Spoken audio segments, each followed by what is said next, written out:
Poor Dad, Rich Dad. Rich Dad and Poor Dad is a starting point for everyone looking to gain control of their financial future. USA Today.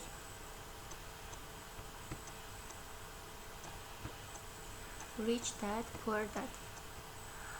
What the rich dad teach their kids about money that the poor dad and middle class don't, by Robert Kiyosaki.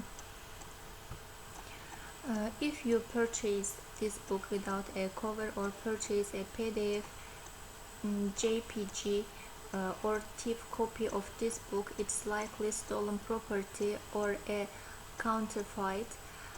In that case, neither the authors, the publisher, nor of any of their employees or agents has received any payment for the copy.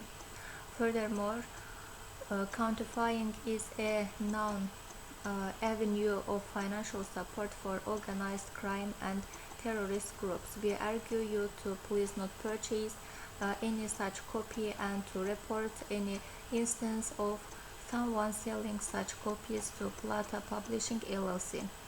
This publication is designed to provide competent and reliable information regarding the subject matter covered. However, it's sold with the understanding that the author and publisher are not engaged in rendering legal, financial, or other professional advice. Laws and practices often vary from state to state and country to country, and if legal or other expert assistance is required, the services of a professional should be sought. The author and publisher specifically disclaim any liability that is incurred from the use of application of the contents of this book. Copyright 2011 by Cashflow Technologies Incorporation, all rights reserved, except as permitted under the U.S. Copyright Act of 1976. No part of this publication may be reproduced, distributed, or transmitted in any form or by any means or stored in a database or retrieval system without the prior written permission of the publisher. Published by Plata Publishing LLC. Cashflow Rich Dad Advisors, ESBI, and are registered trademarks of Cashflow Technologies Incorporation, are registered trademark of Cashflow Technologies Incorporation. Rich Dad, Poor Dad. What the rich teach their kids about money that the poor and middle class don't, by Robert Kiyosaki. Best-selling books by Robert Kiyosaki. Rich Dad, Poor Dad. What the rich teach their kids about money that the poor and middle class don't. Rich Dad's Cash Flow Quadrant. Guide to Financial Freedom. Rich Dad's Guide to Investing. What the rich invest in that the poor and middle class don't. Rich Dad's Rich Kid, Smart Kid. Give your child a financial head start. Rich Dads Retire Young, Retire Rich. How to get rich and stay rich. Rich Dad's Prophecy. Why the biggest stock market crash in history is still coming, and how you can prepare yourself and profit from it. Rich Dad Success Stories, real life success stories from real life people who followed the Rich Dad lessons. Rich Dad's Guide to Becoming Rich Without Cutting Up Your Credit Cards. Turn bad debts into good debts. Rich Dads Who Took My Money. Why slow investors lose and fast money wins. Rich Dad, Poor Dad for Teens. The secrets about money that you don't learn in school. Escape the rat race. Learn how money works and become a rich kid. Rich Dads Before You Quit Your Job, the real life lessons every entrepreneur should know about building a multi-million dollar business. Rich Dads increase your financial IQ, get smarter with your money. Robert Kiyosaki's Conspiracy of the Rich, The 8 New Rules of Money, Unfair Advantage, The Power of Financial Education, Why Students Work for C Students. Rich Dad's Guide to Financial Education for Parents. To parents everywhere. A child's first and most important teachers, and to all those who educate, influence, and lead by example. Acknowledgements. How does a person say thank you when there are so many people to thank? Obviously, this book is a thank you to my two fathers who were powerful role models, and to my mom who taught me love and kindness. The person most responsible for this book becoming a reality is my wife Kim, my partner in marriage, business, and in life. She makes my life complete.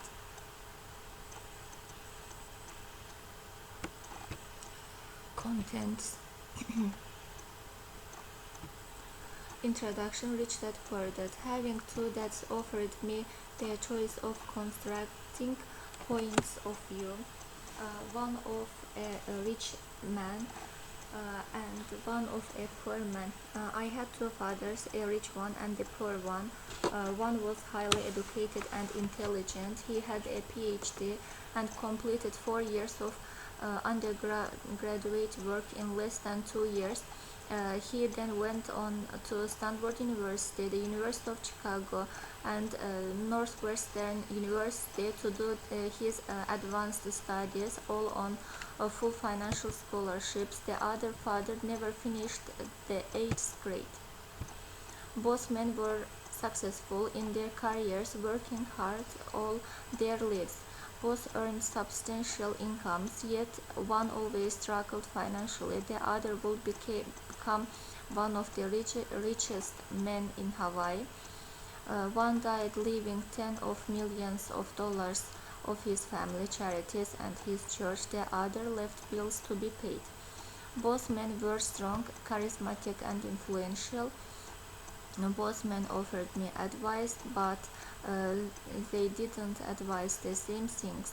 Both men believed strongly in education, but didn't recommend the same course of study.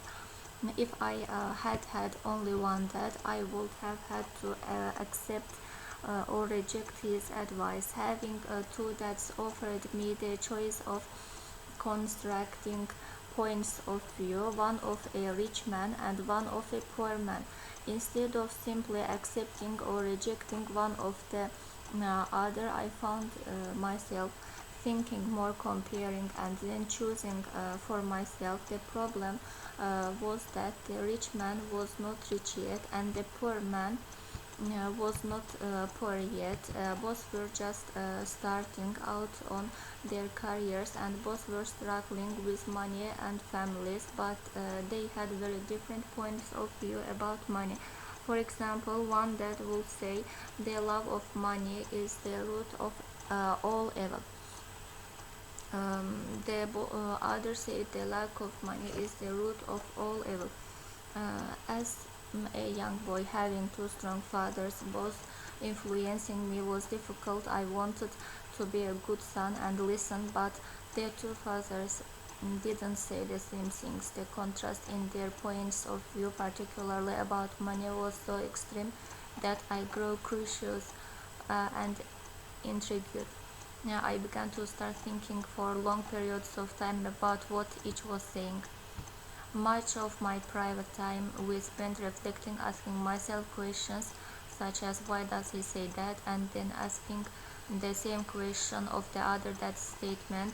It would have been much easier to simply say, yeah, he is right, I agree with that, or to simply reject a point of view by saying the old man doesn't know what he is talking about. Instead, having two dads whom I loved forced me to think and ultimately choose a way of thinking for myself. As a process, choosing for myself turned out to be much more valuable in the long run than simply accepting or rejecting a single point of view. One of the reasons the rich get richer, the poor get poorer, and the middle class struggles in debt is that the subject of money is taught at home, not in school. Most of us learn about money from our parents. So, what can poor parents tell their child about money? They simply say, stay in school and study hard.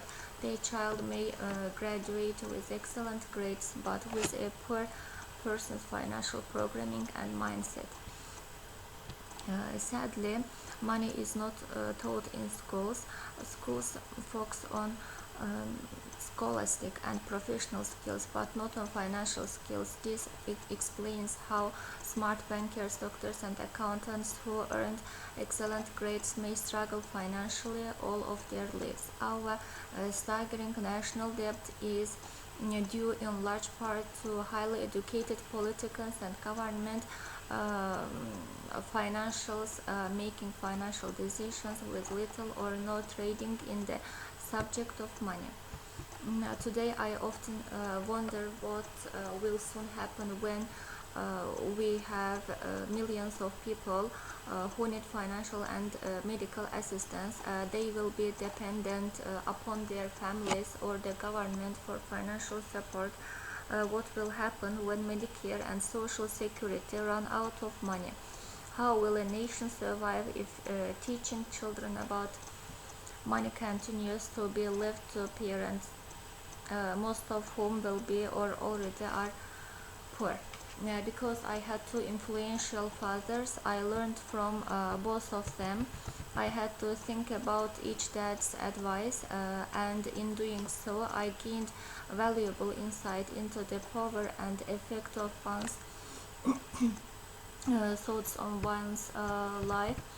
For example, one that had a habit of saying I can't afford it, the other that forbade those words to be used. He instead insisted I ask, how can I afford it? One is a statement and the other is a question. One lets you off the hook and the other forces you to think. My son to be rich, that would explain that my by automatically saying the words I can't afford it. Your brain stops working by asking the question, how can I afford it? Your brain is put to work. He didn't mean that you should buy everything you want. He was fanatical about exercising your mind, the most powerful computer in the world. He will say my brain gets stronger every day because I exercise it.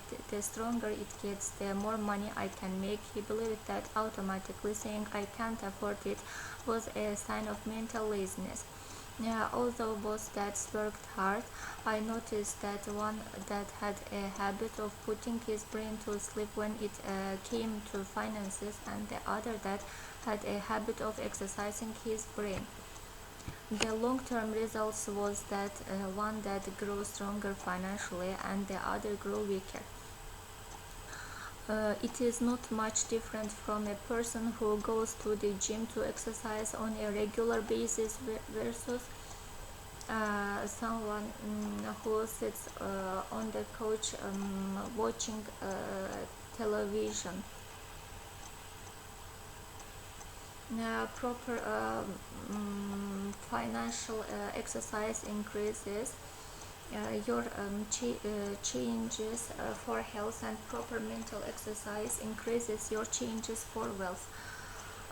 My two dads had opposing attitudes, and that affected the way they thought. One dad thought that the rich should pay more in taxes to take care of those less fortunate. The other said taxes punish those who produce and reward those who don't produce. One that recommended study hard so you can find a good company to work for. The other recommended study hard so you can find a good company to buy. One that said the reason I am not rich is because I have you kids. The other said the reason I must be rich is because I have you kids.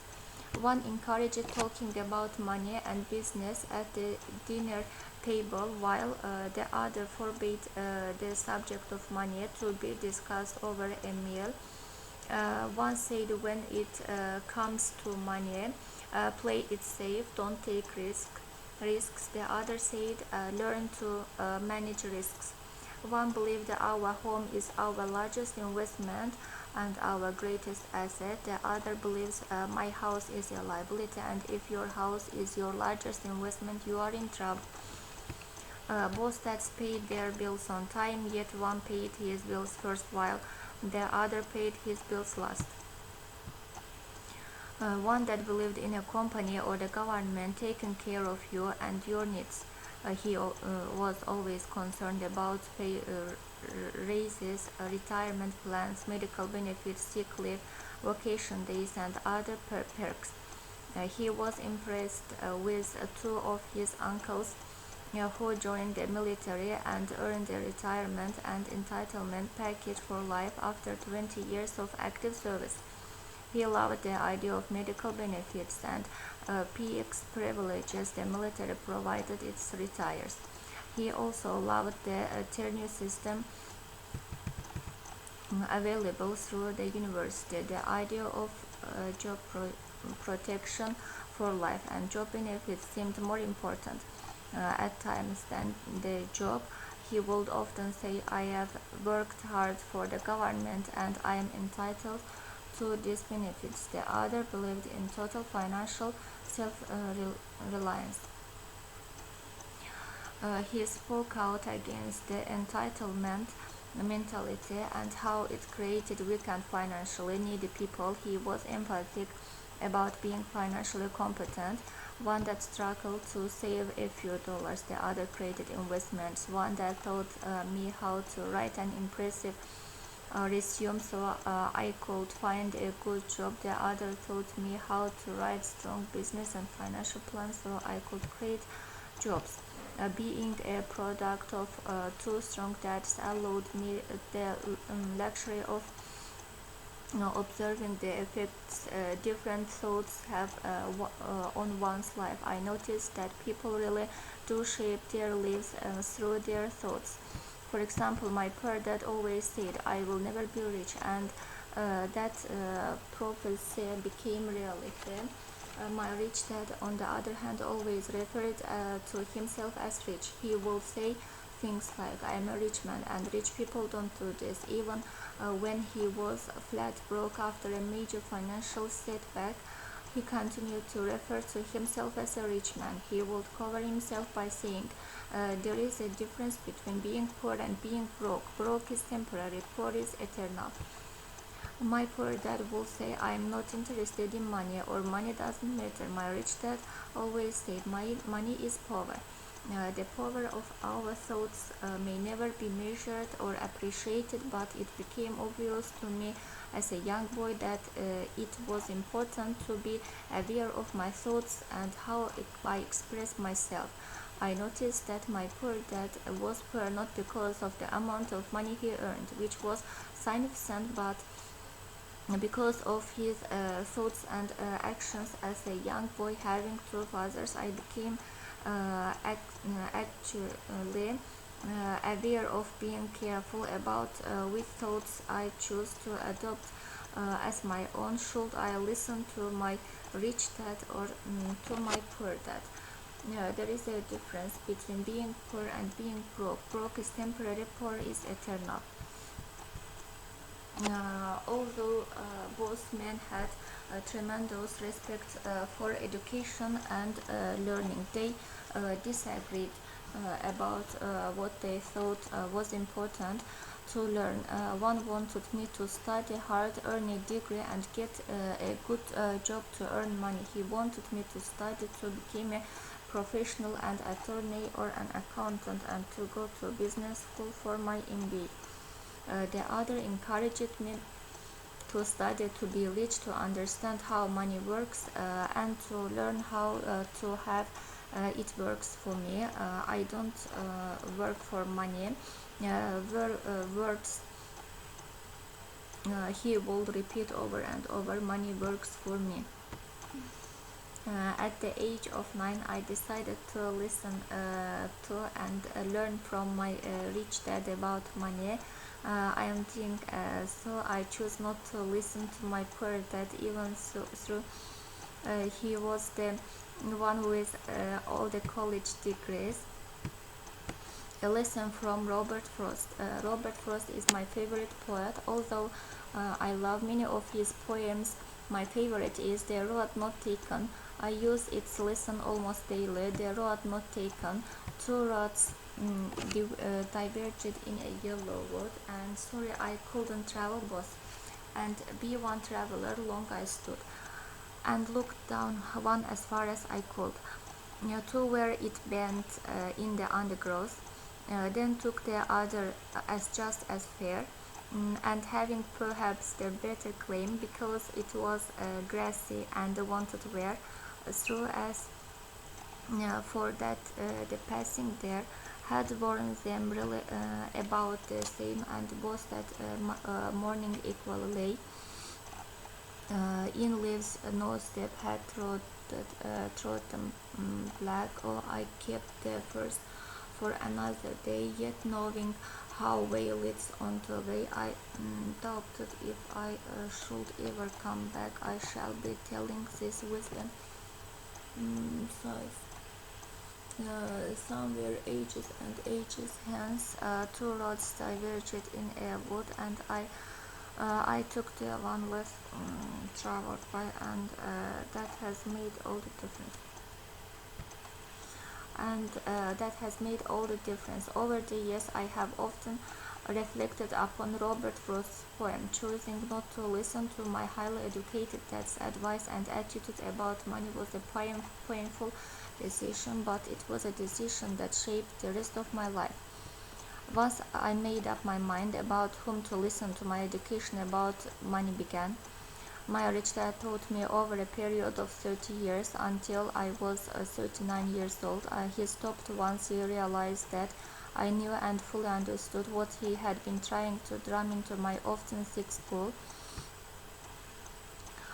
Money is one form of power, but what is more powerful is financial education. Money comes and goes, but if you have the education about how money works, you gain power over it and can begin building wealth.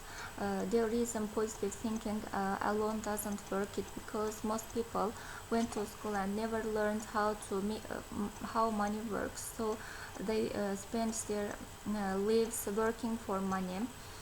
Because I was only 9 years old when I started the lessons my rich dad taught me were simple, and when it was all said and done, there were only 6 main lessons repeated over 30 years. This book is about those 6 lessons, put as simple as possible, just as simple as my rich dad put forth those lessons to me. The lessons are meant not to be answers, but guideposts that will assist you and your children to grow wealthier no matter what happens in a world of increasing change and uncertainty.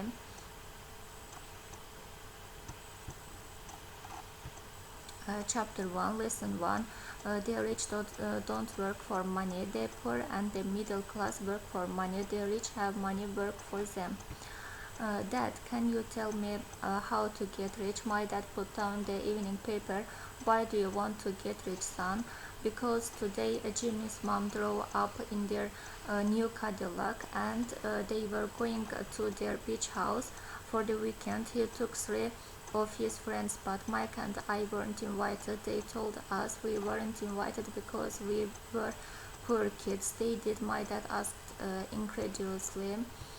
Yes, I did, I replied in a hurt tone. My dad silently shook his head, pushed his glass up the bridge of his nose, and went back to reading the newspaper. I stood waiting for an answer.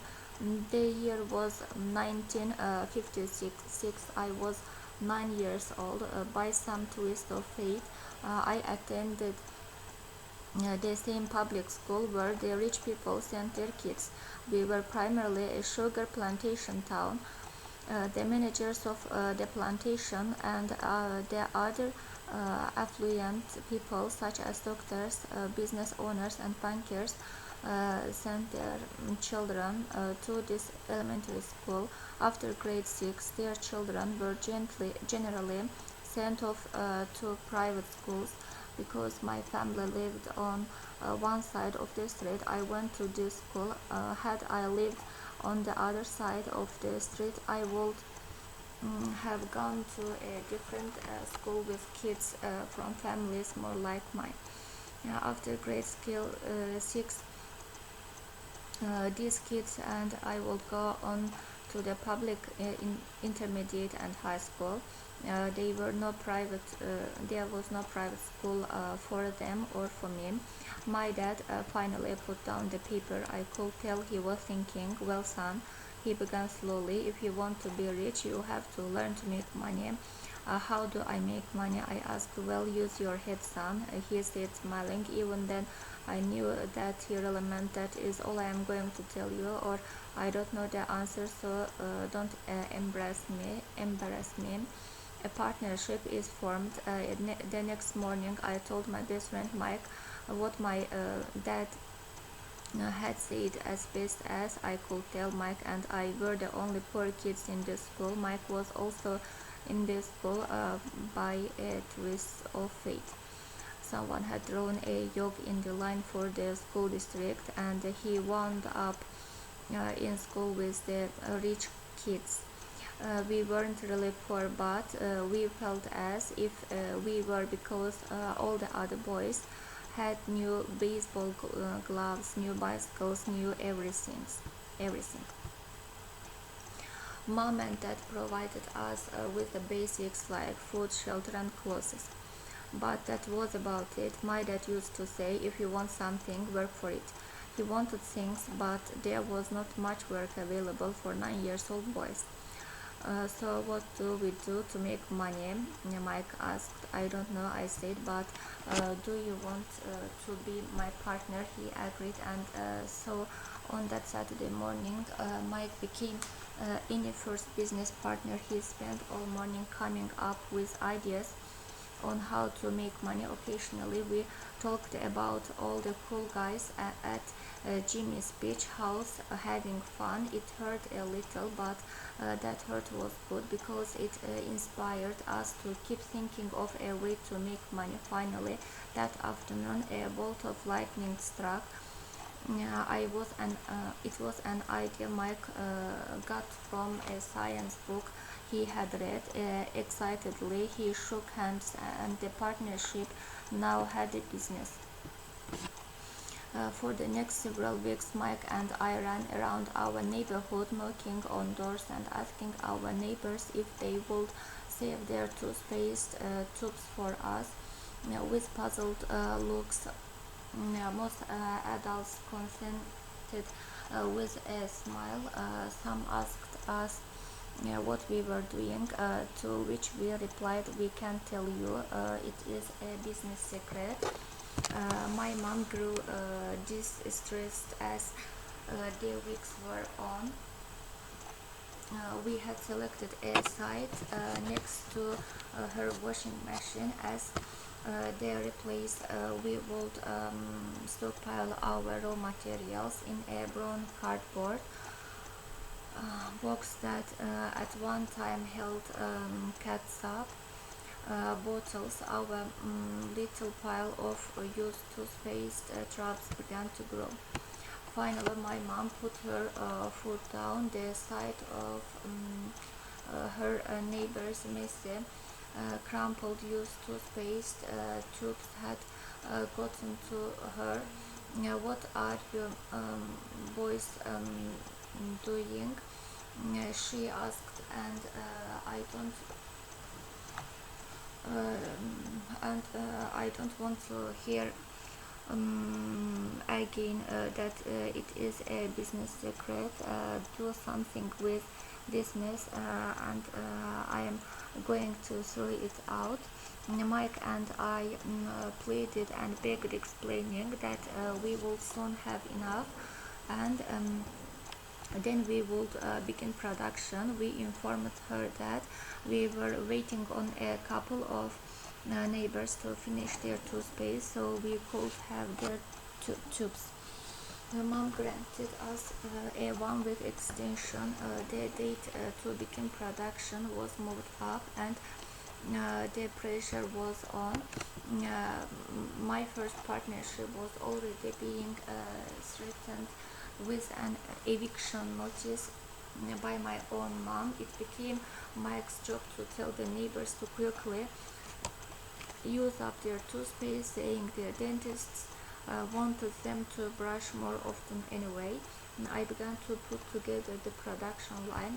One day, my dad drove up with a friend to see 2 9 years old boys in the driveway with a production line operating at full speed. There was a fine white powder anywhere. On a long table were small milk cartons from school and our family's hibachi grill was glowing with red hot coals at maximum heat. Dad walked up cautiously, having to park their car at the base of the driveway since the production line blocked the carport. As he and his friend got closer, they saw a steel pot sitting on top of the coals in which the toothpaste tubes were being melted down. In those days, toothpaste didn't come in plastic tubes. The tubes were made of lead. So once the paint was burned off, the tubes were dropped in the small steel pot. They melted until they became liquid, and with my mom's pot holders, we poured the lid through a small hole in the top of the milk cartons. The milk cartons were filled with plaster of Paris. White powder was everywhere. In my haste, I had knocked the bag over, and the entire area looked like it had been hit by a snowstorm. The milk cartons were the outer containers for plasters of Paris molds. Uh, my dad and his friend watched as we carefully poured the molten lead through a small hole in the top of the plaster of Paris cup. Careful, my dad said. I nodded without looking up. Finally, once the pouring was through, I put the steel pot down and smiled at my dad. What are you boys doing? He asked with a caution smile. We were doing what you told me to do. We were going to be rich, I said. Yup, said Mike, grinning and nodded his head. We were partners, and and what is in those plaster molds? My dad asked.